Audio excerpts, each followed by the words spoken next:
राजनीति को ही वो आज की प्रेस वार्ता में सभी पत्रकार मित्रों का, प्रेस कर्मियों का मैं स्वागत करती हूँ, इस्तकबाल करती हूँ, अभिनंदन करती हूँ और देखिए गहराइयों से शुक्रिया अदा करना चाहती हूँ जम्मू कश्मीर प्रदेश कांग्रेस कमेटी के अध्यक्ष आदरणीय वीर साहब का, जम्मू कश्मीर की प्रभारी हमारी बड़ी बहन श्रीमती रजनी पाटिल जी का और जम्मू कश्मीर कांग्रेस के मुख्य प्रवक्ता रविंद्र शर्मा जी का कि आज एक बहुत ही महत्वपूर्ण मुद्दे पर, एक ऐसा मुद्दा जिसने इस देश की जनता के मुंह से निवाला छीनने का काम किया, एक ऐसा मुद्दा जिसने जनता की पेट पर लात मारने का काम किया। महंगाई के मुद्दे पर आज इस प्रेस वार्ता का आयोजन किया और सबसे ज्यादा आभारी मैं आप सभी लोगों की हूँ कि आप लोग धैर्य से कांग्रेस पार्टी की बात सुनने के लिए यहाँ पर आए हैं।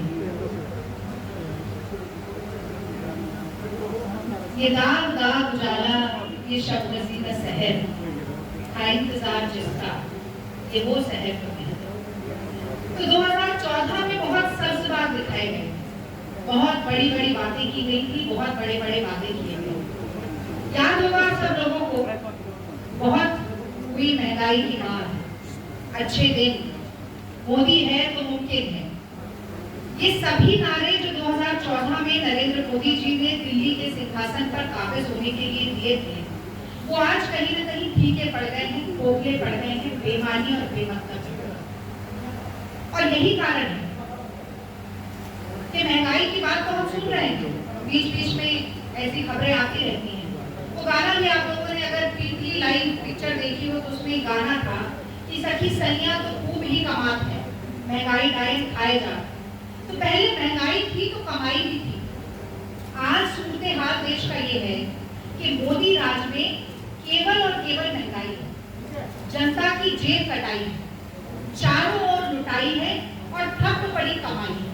और ये सब एक ऐसे समय में हो रहा है जब पहले से ही हमारा पूरा देश कोरोना के कहर से जूझ रहा है, जब हमारे देश की अर्थव्यवस्था पूरी तरह से ठप पड़ी है और इसी के साथ साथ जब रोजगार और नौकरियों का अकाल पड़ा। तो मुझे कहना पड़ेगा कि ऐसे समय में जब महंगाई बढ़ती है, जब घरेलू गैस का दाम बढ़ जाता है, जब लगातार पेट्रोल और डीजल की कीमतें आसमान को छूती जाती है, जब फल, सब्जी, दूध, खाने के तेल को खरीदना मुश्किल होता जाता है, तो ये जले पर नमक रगड़ना नहीं है तो क्या है? प्रधानमंत्री मोदी जी को 2 बार प्रचंड बहुमत देकर देश की जनता ने उनके ऊपर विश्वास जताया और ये कहा जाता है मुखिया मुख सो चाहिए, खान पान सब एक, पाले पोसे सकल अंग तुलसी सहित विवेक। यानी कि मुखिया ऐसा होता है एक अभिभावक की तरह जो अपने हर परिवार के सदस्य का समान रूप से ख्याल रखता है।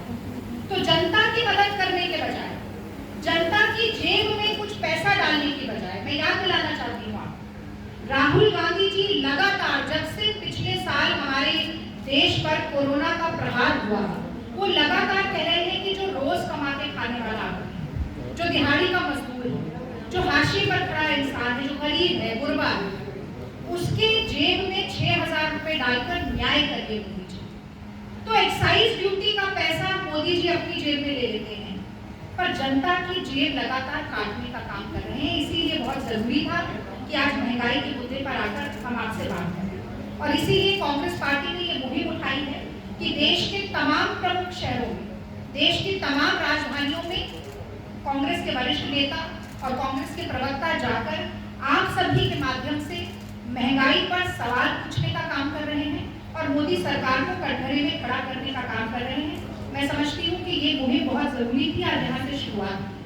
कुछ तथ्य बहुत जल्दी से आपके सामने रखना चाहती हूँ क्योंकि तथ्यों के बिना ऐसा लगता है कि बस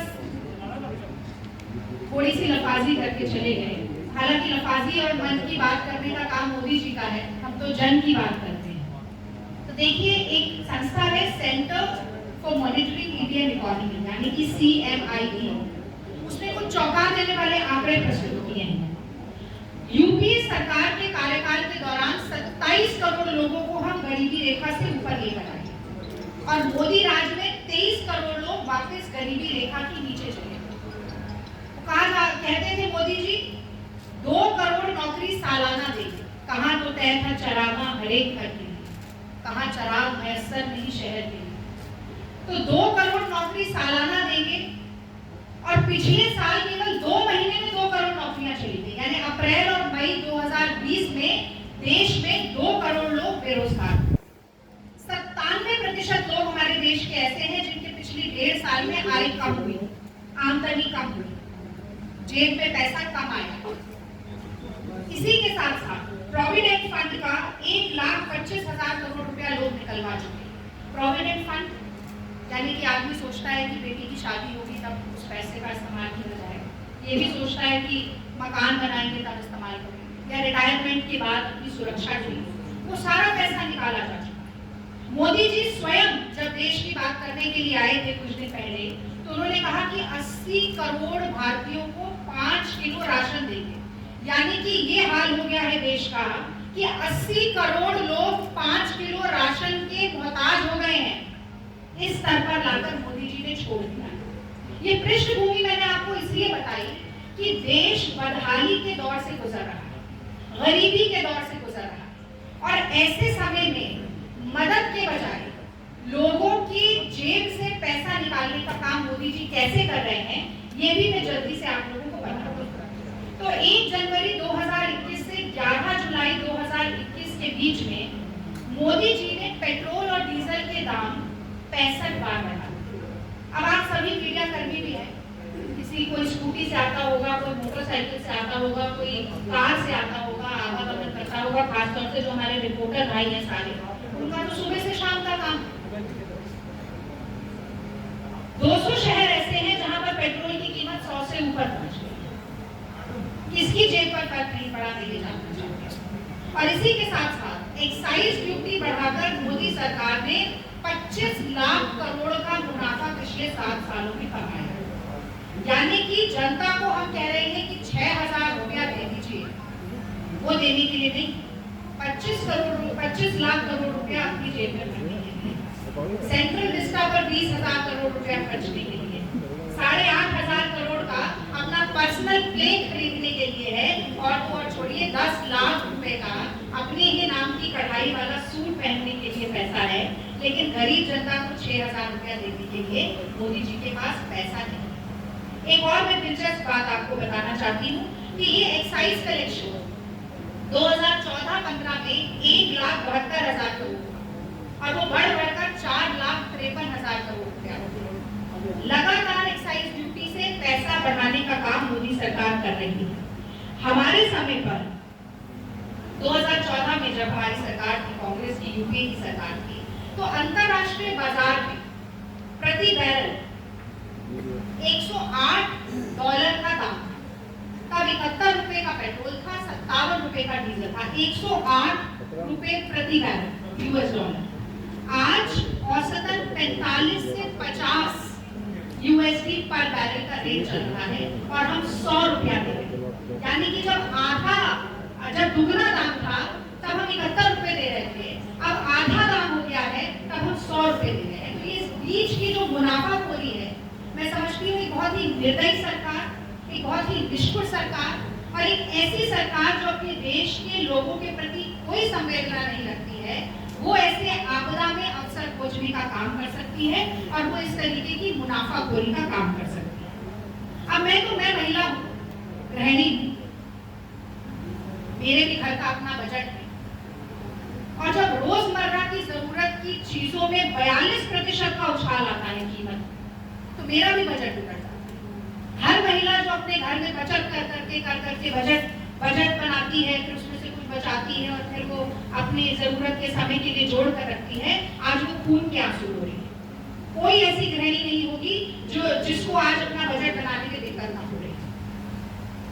दूध का दाम बढ़े, कुछ मैं आपको एक आंकड़ा प्रस्तुत करना चाहती हूँ। 2014 में 44 रुपए का था फुल क्रीम दूध, आज 57 रुपए का हो गया। टोंड दूध था 34 रुपए का, आज 47 रुपए का हो गया। खाने के तेल में करीब 31% का उछाल आया। सरसों का तेल जो 65 से 70 रुपए लीटर मिल रहा था, आज 200 रुपए लीटर मिल रहा है। चाय पत्ती का दाम बढ़ गया, दालों का दाम दुगना हो गया। तो न सिर्फ थाली में से सब्जी और फल और दूध गायब हो रहा है, मैं समझती हूँ कि एक अच्छा जीवन जीने की जो आशा थी, जो कि अच्छे दिन के नारे के साथ जुड़ी हुई थी, वो भी आज लोगों की एक के बाद एक टूटती जा रही है। वो आशा निराशा में बदलती जा रही है और मैं समझती हूँ कि ज्यादा समय नहीं लगेगा जब वो दुराशा में बदल जाएगी। मोदी जी को इन सब बातों का जवाब देना पड़ेगा। एक मुद्दा और, घरेलू गैस, मतलब थाली से खाना गया, पकाना भी मुश्किल हो गया, कैसे पकाएंगे? एक उज्ज्वला योजना आपको याद होगी, बहुत झुंझुना बजाया था मोदी सरकार, Ujjwala Ujjwala, free connection free connection. एक ये बड़े मियाँ हैं जो फ्री फ्री करते हैं और एक वो छोटे मियाँ के यहाँ जान रखते दिल्ली वाले, मुफ्त मुफ्त मुफ्त। वो खुश नहीं होता, सब जनता की जेब से आता है। ना प्रधानमंत्री अपनी जायदाद बेचकर कुछ मुफ्त में देते हैं, ना कोई मुख्यमंत्री देते हैं, सब जनता का पैसा, और उसका सदुपयोग हो रहा है या दुरुपयोग हो रहा है, ये जरूर मुख्यमंत्री और प्रधानमंत्री निर्धारित है। तो घरेलू गैस 2014 में 414 रुपए एक सिलेंडर की कीमत है, पिछले 7 सालों में दुगने से ज्यादा हो गई। अब करीब 850 रुपए का एक गैस का सिलेंडर मिलता है। तो उज्ज्वला योजना में जो मोदी जी ने कहा कि हमने बहुत सारे फ्री कनेक्शन बांटे हैं, मैं जानना चाहती हूँ, 29 करोड़ लोग ऐसे हैं जिनके पास गैस का कनेक्शन है और इनमें से ज्यादातर लोग उसी श्रेणी में आते हैं जिसकी मैंने शुरुआत में बात की। वो 23 करोड़ लोग जो गरीबी रेखा से नीचे आते हैं। तो वो लाभार्थी जो गरीबी रेखा से नीचे हैं, क्या वो 850 रुपए का रसोई गैस का सिलेंडर खरीद सकते हैं? क्या इतनी हैसियत है? क्या मोदी जी ने मुफ्त मुफ्त का सपना दिखाकर जो वोट लिया था, उसके एवज में उनकी जिंदगी को बेहतर बनाने का सच में काम किया है? तो मोदी सरकार के खाने और दिखाने के दांतों में कितना फर्क है, ये इसी योजना के फ्लॉप होने से हमें पता चला। 7 महीनों में 6 बार दाम बढ़ाया गया, 240 रुपया बढ़ गया। तो अगर हम इस बात का हिसाब लगाएं, अंतरराष्ट्रीय मार्केट जो है सऊदी अराबिको से ये निर्धारित करता है कि क्या दाम होगा एलपीजी। अंतरराष्ट्रीय दामों के हिसाब से करीब 550 रुपए का गैस सिलेंडर होना चाहिए, पर मोदी जी इसके ऊपर 5% जीएसटी लगाते, फिर एजेंसी का कमीशन होता, फिर ट्रांसपोर्टेशन कॉस्ट होती, फिर कंपनी अपना प्रॉफिट लेती, तो 550 की चीज 850 रुपए में। कांग्रेस सरकार ने 1,42,000 करोड़ की फ्यूल सब्सिडी दी थी, इसीलिए हम 414 का सिलेंडर दे पाए थे। उस फ्यूल सब्सिडी को घटा कर इतना कम कर दिया मोदी जी ने कि आज कोई बड़ी बात नहीं है, जैसे 100 के पार पेट्रोल पहुंचा है, बहुत जल्दी 1000 रुपए के बाद गैस सिलेंडर भी पहुंच। और मैं अंत में बात करूंगी अपने किसान भाइयों की। मोदी जी के पास अपना मंत्रिमंडल विस्तार करने के लिए समय है, 7 महीने से धरना दे रहे किसानों के लिए उनके पास समय नहीं, उनसे बात करने के लिए समय नहीं। यही चुनाव देखिए, जैसे चुनाव के आने और जाने के हिसाब से पेट्रोल का दाम बढ़ता और बढ़ता है, चुनाव चलते रहते हैं तो बढ़ता रहेगा, और चुनाव जब खत्म हो जाते हैं तो फिर बढ़ना शुरू हो जाएगा, क्योंकि मोदी जी जनता की और जनमुखी मुद्दों के हिसाब से काम नहीं करते, वो चुनावी रणनीति के हिसाब से सारे काम करते। इसी तरीके से यही किसान भाई, जब चुनाव आता है तो अन्नदाता, और चुनाव चले जाए तो आतंकवादी, खालिस्तानी, पाकिस्तानी और हर तरीके की बात। तो अब किसानों के जीवन में तो डीजल का प्राइस जैसे ही बढ़ेगा, सीधा महंगाई बढ़ेगी, क्योंकि ट्रांसपोर्टेशन की कॉस्ट है। और सबसे बड़ा झटका अगर किसी को लगता है तो किसान भाई को। तो मोदी सरकार ने फर्टिलाइजर के दाम बढ़ाते, बीज के दाम बढ़ाते, पेस्टिसाइड के दाम बढ़ाते, जो कृषि उपकरण होते हैं, एग्रीकल्चर इक्विपमेंट्स, उनके दाम बढ़ाते। तो प्रति हेक्टेयर करीब 20,000 रुपए की कीमत जो है, लागत है, कल्टीवेशन के लिए जो उनको पैसा लगाना पड़ता है, वो बढ़ गया। और इसी के साथ साथ 73 साल में भारत के इतिहास में पहली बार ऐसा हुआ कि फर्टिलाइजर में 5% जीएसटी, पेस्टिसाइड पर 18% जीएसटी, ट्रैक्टर पर और फार्म इक्विपमेंट्स पर 12% जीएसटी लगाकर किसान भाई बहनों की रीढ़ की हड्डी तोड़ने का काम, जो इस देश के अन्नदाता ने उसे नुकसान पहुंचाने का काम मोदी सरकार ने किया। तो अंततः बात ये है कि जो नारा था अच्छे दिन, अब जनता कह रही है वो बदल के हो गया महंगे। जो नारा था मोदी है तो मुमकिन है, जनता कह रही है अब वो नारा हो गया मोदी है तो महंगाई है और हम पर आफत बनाई।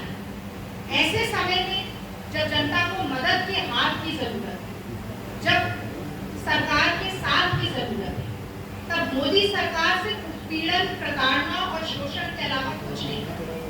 कांग्रेस पार्टी ये मांग करती है पुरजोर तरीके से कि जल्द से जल्द पेट्रोल, डीजल और रसोई गैस के दामों को कम किया जाए। एक बात मैं और बताना चाहती हूँ, पेट्रोल और डीजल, पेट्रोल में कभी करीब 62% और डीजल में करीब 70% जो मुनाफा कमा रही है केंद्र सरकार, वो सेस के रूप में कमाती है।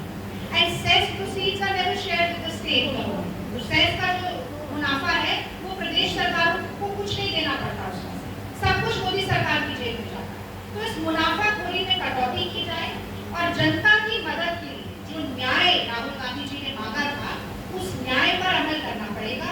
आप हमारा नाम नहीं इस्तेमाल करना चाहते, न्याय की जगह कोई और नाम रख लीजिए, कोई दिक्कत नहीं। हमें किसी तरीके का श्रेय नहीं चाहिए, we are not credit Congress. आप जनता की मदद के लिए हाथ बढ़ाइए, ये कांग्रेस पार्टी चाहती है। और जब तक ऐसा नहीं होगा, सड़क से लेकर संसद, प्रेस कॉन्फ्रेंस से लेकर सोशल मीडिया, कांग्रेस पार्टी लगातार आवाज उठाएगी, आप लोगों को माध्यम बनाकर, धरना प्रदर्शन करके। हालांकि मैं समझती हूँ कि कोविड के कारण एजुकेशनल पॉलिटिक्स का जो स्कोप है थोड़ा कम हो गया है, सिकुड़ गया है, सिमट गया है, लेकिन हर तरह से कंधे से कंधा, कदम से कदम और आवाज से आवाज मिलाकर महंगाई को खत्म करने के लिए कांग्रेस पार्टी जो है वो देश की जनता के साथ खड़ी है। और जब तक मोदी जी, जैसा कि आपको याद होगा, भूमि अधिग्रहण बिल लेकर आए थे किसानों की जमीन हड़पने के लिए, राहुल गांधी जी के नेतृत्व में जनता ने जब आवाज उठाई तो मोदी सरकार प्रचंड बहुमत के बावजूद भी उनको घुटने टिकाने पड़े। वही मोदी सरकार को घुटने टिकाने का काम कांग्रेस पार्टी करेगी। इस प्रण के साथ आज आप लोगों से ये वार्ता की, आगे भी जरूरत पड़ेगी तो हम में से कोई हमारा साथी आकर आपसे जरूर बात करेगा। और यदि आपके कोई प्रश्न है तो मैं जरूर उनका जवाब देने की कोशिश करूंगी। आपने इतने धैर्य से मेरी बात को सुना, आपका बहुत बहुत धन्यवाद। जय हिंद।